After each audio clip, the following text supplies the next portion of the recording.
এই মানুষগুলো নিপাট ভদ্রলোক এবং এদের আপনি কোনো ত্রুটি নেই। এই সমাজে যদি এই সমস্ত লোকের প্রতি জুলুম হয়, অত্যাচার হয় এবং আমরা যদি কথা না বলি আমাদের জবানের উপর গজব নাজিল হবে। মিস্টার মান্নান সিভিল সার্ভিসের একজন কর্মকর্তা, তিনি জয়েন্ট সেক্রেটারি ছিলেন এবং রাজনীতি করার কারণে, মুক্তিযুদ্ধের সপক্ষ শক্তি হওয়ার কারণে বিএনপি জমানাতে তিনি বঞ্চিত হয়েছিলেন, এটা সত্য কথা। পরবর্তীতে তিনি আবার সচিব হিসেবে রিটায়ার্ড করেছেন এবং আওয়ামী লীগ তাকে মনোনয়ন দিয়ে এমপি বানিয়েছেন, মন্ত্রী বানিয়েছেন। আমি আমার সহকর্মী হিসেবে তাকে দেখেছি।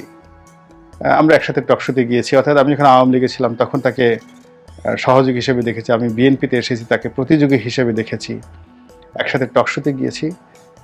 এই মানুষগুলো নিপাট ভদ্রলোক এবং এদের আপনি কোনো ত্রুটি নেই। এই সমাজে যদি এই সমস্ত লোকের প্রতি জুলুম হয়, অত্যাচার হয় এবং আমরা যদি কথা না বলি আমাদের জবানের উপর গজব নাজিল হবে। এই বিষয়গুলো প্রতিবাদ করতে হবে, সমাজে যেই করুক না কেন এই জিনিসগুলো প্রতিবাদ করতে হবে।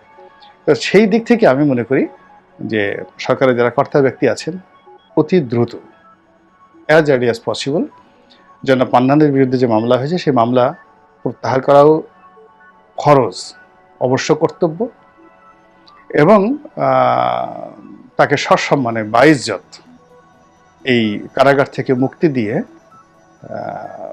তাকে তার সম্মান ফিরিয়ে দেওয়ার ব্যবস্থা করা হোক। এবং এক্ষেত্রে জামাতের আমির যিনি আছেন তিনিও বিষয়টি দেখতে পারেন, বিকজ তিনি সিলেট অঞ্চলের মানুষ, তিনি খুব ভালো করেই মিস্টার মান্নানকে চিনেন।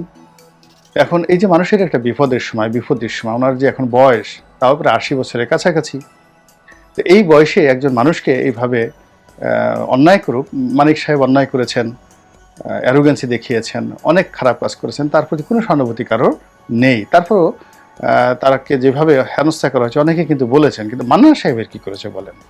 তার প্রতি অভিযোগ কি তিনি কি হত্যাকাণ্ড করেছেন?